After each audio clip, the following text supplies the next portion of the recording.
Salut à tous, donc pour cette troisième vidéo déjà, donc ça va faire 3 mois maintenant que je suis ici au Canada. Donc je vais faire un petit point de ce qui s'est passé ces 3 derniers mois. Et surtout, en fait, j'espère pouvoir vous présenter durant cette vidéo le protocole pour l'éthique animale. Déjà pour vous montrer plus ou moins ce que j'ai fait et ce dont je vous ai parlé pendant déjà 2 mois. La recherche sur des animaux. En fait, c'est très encadré, on n'a pas le droit de faire n'importe quoi.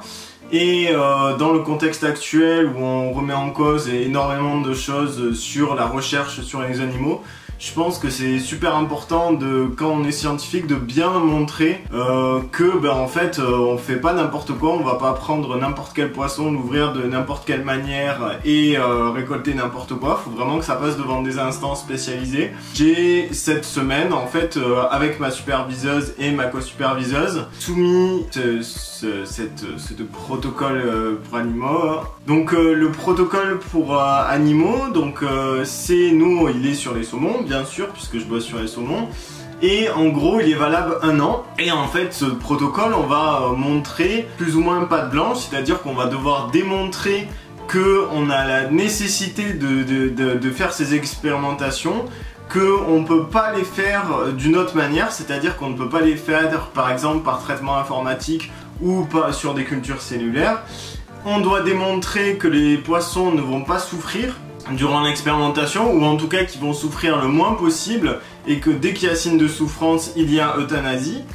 Et enfin, on doit montrer typiquement qu'est-ce qu'on va faire, qu'est-ce qu'on va prendre, pourquoi on va le prendre, dans quelles conditions. On va pas faire une expérimentation sur des poissons pour dire je veux juste faire une expérimentation sur ces poissons. Non, il y a quand même un certain background à apporter pour que cette expérimentation soit faite. Donc j'espère vraiment pouvoir vous présenter ça. À l'heure où je tourne cette vidéo, je sais pas si je pourrais vous montrer le protocole de l'Animal Care Permit qu'on a fait, puisque en fait je sais pas à quel point c'est confidentiel. Donc je vais me renseigner avec ma superviseuse pour pouvoir vous démontrer. J'ai aussi filmé mon environnement de travail, donc c'est-à-dire qu'en gros je vous ai filmé plus ou moins mon bureau, là la salle de chimie où on fait les analyses, ainsi que mes aquariums où pour l'instant il n'y a rien, mais dans quelques temps j'espère pouvoir vous montrer mes saumonos. Et voilà, donc ça c'était toute la partie labo. Il y a aussi une partie recherche de scholarship, ce qu'on appelle ça ici, donc on pourrait appeler ça bourse de scolarité en français, mais en fait la différence avec les bourses de scolarité, c'est qu'ici c'est au mérite, alors que les bourses de scolarité en France, ça va être, on va dire, au profil social plutôt qu'au mérite. Même s'il y en a quelques-unes, je pense, qui doivent exister, qui sont sur le mérite. Mais bon, bref, on passe. Et en gros, en fait, au Canada, ce qui se passe, et c'est pareil aux États-Unis, en fait, tu vas être payé un minimum. C'est-à-dire qu'en gros, moi, je suis payé, j'ai pas peur de le dire, hein, je suis payé 21 000 $ par an. Et en fait, on rajoute, normalement, je suis censé payer 8 900 $ de plus pour les frais de scolarité. Mais en fait j'ai eu de la chance parce que pour les 2 premières années en tout cas, on a arrivé à faire un projet de recherche annexe qui va nous permettre de payer en fait mes frais de scolarité sur ces 2 premières années. Donc après j'aurai plus à trop m'en soucier. Mais ça veut aussi dire que les 2 années d'après je vais devoir trouver d'autres moyens pour payer ces frais de scolarité. Et donc c'est là où entrent en bourse les scholarships, ce qu'ils appellent ici. C'est en gros c'est différents labos, différentes organismes de financement qui vont dire qu'ils vont faire des appels d'offres, c'est-à-dire voilà, nous on finance à la hauteur de 4 000 $ un étudiant méritant travaillant sur ce sujet-là. Donc moi étant un étudiant international, j'ai pas forcément l'occasion de pouvoir participer à toutes les bourses, puisqu'il y en a une grande partie qui sont liées en fait aux étudiants canadiens, qui sont pas ouvertes aux étudiants internationaux. Par contre, il y en a plusieurs auxquels j'ai eu accès, comme je vous l'avais dit au début, j'ai eu accès à une bourse de 4 000 $ en arrivant ici, qui était une bourse de ma faculté. Ce mois-ci, j'ai postulé à 3 bourses, ou en tout cas, il y en a une auquel j'ai postulé sur le saumon de l'Atlantique à l'intérieur du Canadian Rivers Institute, donc c'est là où l'endroit où je travaille. J'espère avoir une réponse positive pour cette bourse. Ensuite, il y a 2 autres bourses. Il y a la Thierry Chopin Awards qui a une deadline le 4 décembre, où là c'est 500 $. Et c'est globalement sur tout ce qui est aquaculture, etc. Donc je pense que je peux peut-être m'en brancher là-dedans en disant voilà que les saumons c'est important pour les écosystèmes côtiers, que ça fait survivre un grand nombre de personnes, etc. Notamment les natifs canadiens. Donc pour la Miramichi Salmon Association Scholarship, j'espère pouvoir vous la montrer parce que je pense que c'est les demandes de scholarship. Je pense pas que ça soit quelque chose qui soit sous un certain secret. Et enfin, j'ai eu aussi accès aux premières données de pH, donc des années 2018 à 2020. Et on a de très belles données qui montrent une acidification saisonnière en juin sur une des rivières auxquelles je travaille. Donc ça aussi, j'aimerais bien vous le montrer dans cette vidéo. Donc dans cette vidéo, si vous voyez le protocole de l'Animal Care Permit et ces données-là, donc ces graphiques-là, ça voudra dire que j'aurai eu l'aval de ma superviseuse pour le montrer, donc je pourrais vraiment vous le montrer et vous expliquer un peu plus dans les détails ce qui se passe. Donc ça vraiment j'espère pouvoir vous le montrer. Sinon dans la vie quotidienne, les températures commencent à baisser, donc là on est entre 6 et moins de 3 à peu près au niveau journalier. On a déjà eu les premières neiges, donc ça c'était assez cool, ça fait plaisir. Je commence à me plaire ici, c'est vraiment, le Canada c'est vraiment un très très beau pays et les gens sont assez tolérants, même si j'habite dans une rue qui est assez mouvementée on va dire, puisque j'ai eu la chance de tomber dans la rue où globalement c'est un peu une rue qui est assez agité avec de temps en temps la police, etc. Mais c'est pas... Moi je suis du bon côté donc ça va. Mais bon, du coup des fois ça arrive de temps en temps d'être dans des situations assez ubuesques, mais dont ça fait partie de la vie. Et après sinon je vais rentrer en France pour les vacances de Noël, donc du 14 décembre au 18 janvier. Je serai à Perpignan, donc là j'espère pouvoir faire une rencontre avec certains de mes abonnés qui sont de Perpignan, ou même juste présenter mon parcours à l'université de Perpignan. J'ai envoyé des mails, donc on va voir si ça se fait ou pas. Je vous tiendrai au courant, je pense. Je ferai peut-être un short ou un petit message sur les réseaux sociaux pour dire si les gens veulent me rencontrer, etc. à Perpignan, ça sera avec un grand plaisir. Et sur ce, donc je vais vous laisser sur la présentation de l'Animal Care Permit, si c'est possible bien entendu, les images de ce mois de novembre, et on se retrouve en décembre pour une nouvelle vidéo. Allez, salut! Donc là, je vais vous présenter l'Animal Care Permit. Donc dans la première page, ce qu'on a, c'est en fait pourquoi on fait cette expérimentation. Et ensuite, on va avoir les différentes catégories invasives. C'est-à-dire que A, c'est la catégorie où on a le plus faible impact, c'est-à-dire qu'on travaille sur des invertébrés. Et la catégorie E, c'est la catégorie où on va avoir le plus d'impact sur l'animal, c'est-à-dire qu'on va arriver à des niveaux de douleur qui sont au-dessus du niveau de tolérance de l'animal quand il n'est pas anesthésié. Donc ensuite, on a un peu la présentation du projet. Quand il commence, quand il finit, la catégorie invasive bien sûr, les personnes qui financent. Là j'ai enlevé toutes les informations correspondant à ma superviseuse, mais du coup il y a quand même son nom, j'ai juste enlevé toutes ses coordonnées. Du coup ensuite les différentes agences de fondation. Ensuite, là on va avoir les différents collaborateurs, donc pareil j'ai juste enlevé les noms, les adresses mail pour éviter que ça soit problématique. Moi l'assistant, donc ça pour l'instant c'est pas forcément ce qui nous intéresse le plus.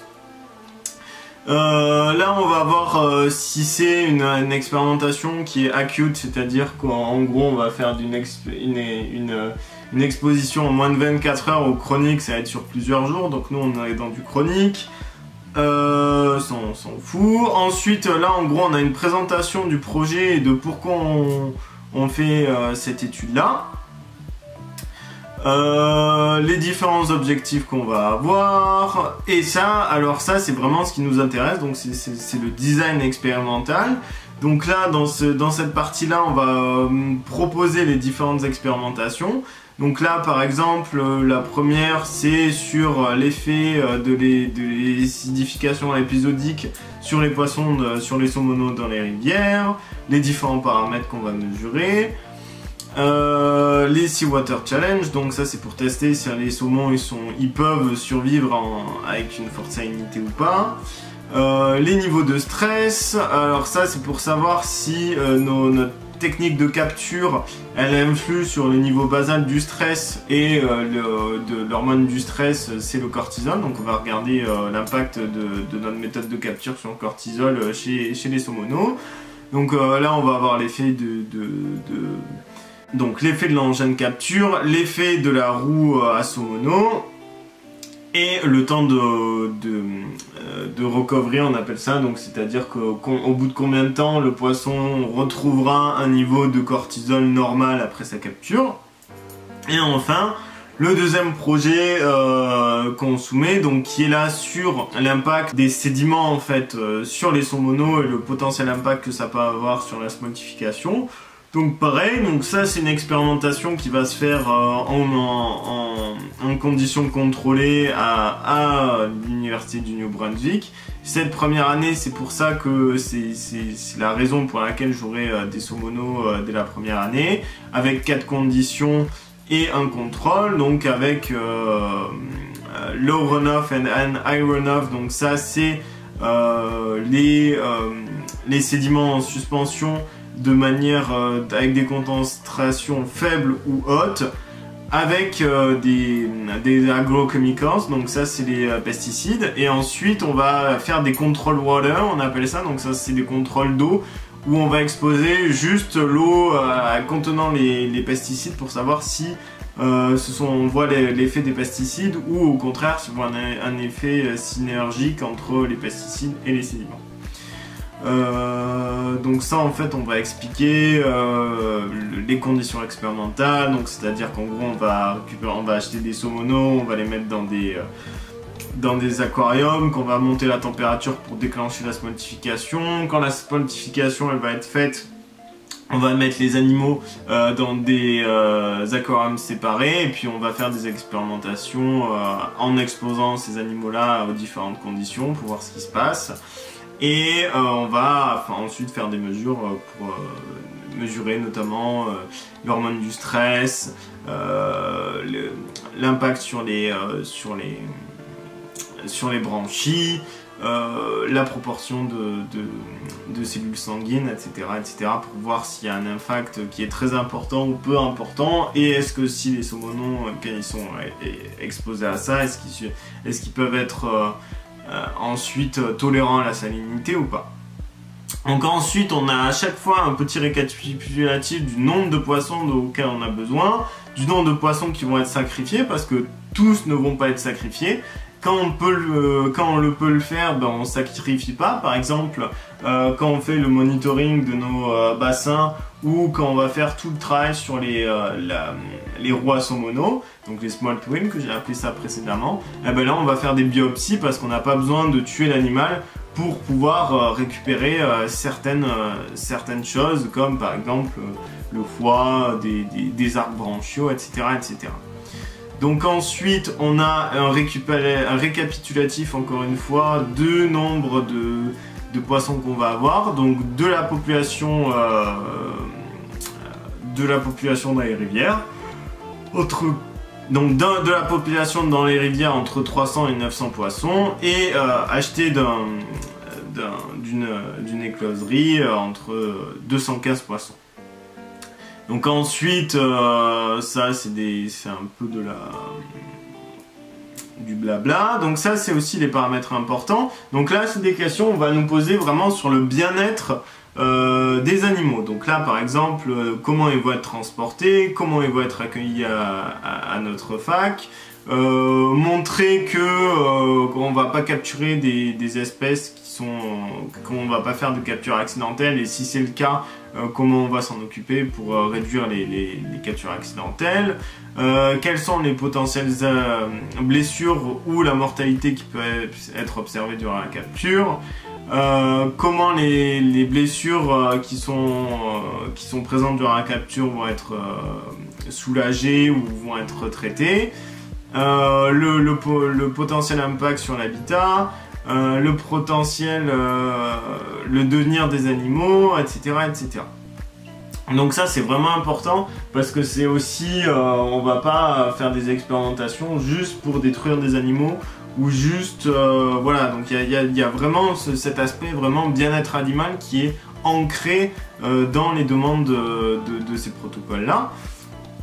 Donc ensuite, pourquoi vous avez choisi cet animal, ce modèle animal? Est-ce que quelles ont été les considérations qui ont été prises en compte pour pouvoir éviter l'utilisation d'animaux? Est-ce que vous avez utilisé des études pilotes pour savoir si le nombre de poissons exact qu'il fallait? Donc ça, c'est vraiment des études statistiques pour vous permettre de déterminer le nombre exact de poissons qu'il faut prendre.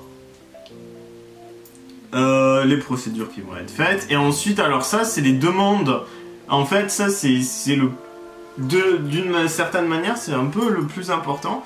En gros, ça, c'est la demande que vous faites pour le protocole d'animal. C'est-à-dire qu'en gros, c'est ça qui va être vraiment votre demande. Donc, c'est-à-dire que, par exemple, le premier, ça va être capturer des saumons utilisant des small twins et voilà. Donc ça, on va avoir un protocole pour ça. Ensuite, on va faire une demande pour euthanasier les poissons en utilisant un anesthésiant sur le terrain. Les Seawater Challenge, donc c'est-à-dire tester si les animaux sont sensibles à la salinité, etc. Donc là, en fait, on va proposer plein de demandes à l'organisme. Et eux, quand ils vont nous renvoyer le document, soit ils vont nous dire bah voilà, tout est ok, il n'y a pas de souci, soit ils vont nous dire bah voilà, sur le protocole numéro 3 par exemple, euthanasie sur les petits poissons, on voit un souci, il faudrait que vous répariez ça, etc. Donc ça c'est vraiment le récapitulatif des expérimentations et les demandes qu'on fait. Et ensuite, encore des questions de routine, c'est-à-dire que par exemple là, quelles seront la fréquence des observations et de monitoring de la condition des animaux, etc., etc. Donc encore des questions sur le devenir des animaux, comment on va soulager leur douleur, quels vont être les premiers signes avant-coureurs d'une réduction de leur santé, etc., etc. La méthode d'euthanasie, donc là on va pas y aller comme des bourrins non plus, c'est-à-dire qu'en gros on va pas le faire fracasser la tête sur le carrelage, je dis ça comme ça, normalement ça se fait pas, mais enfin ça se fait pas du tout même.